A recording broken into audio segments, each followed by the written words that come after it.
During the Middle Ages, most people were farmers. The Vikings were no different.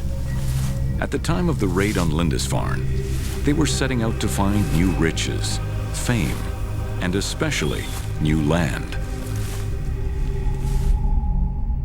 In earlier times, the people living in today's Norway, Sweden, and Denmark were mostly known as traders.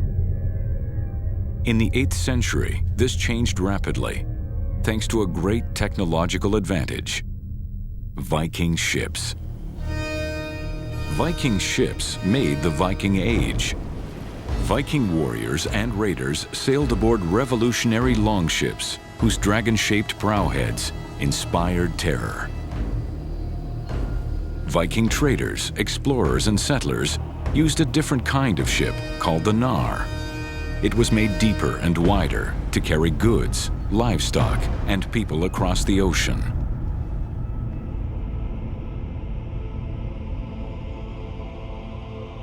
All Viking ships had hulls made of thin, overlapping planks, nailed together and sealed with tar, producing strong yet light and flexible vessels.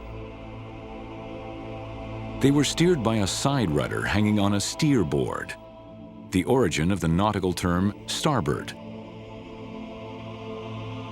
The ships were fast and symmetrical and could reverse their course readily. The longships had a shallow draft, meaning they could sail far up rivers and could be beached easily. Shipbuilding required a variety of skills. Large square sails were woven from linen or thin wool, later waterproofed with fat.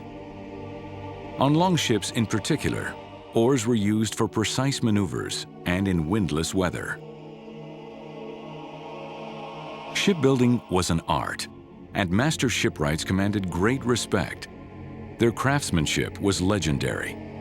So much so that tales of huge longships carrying 200 warriors were long thought to be the exaggerations of storytellers.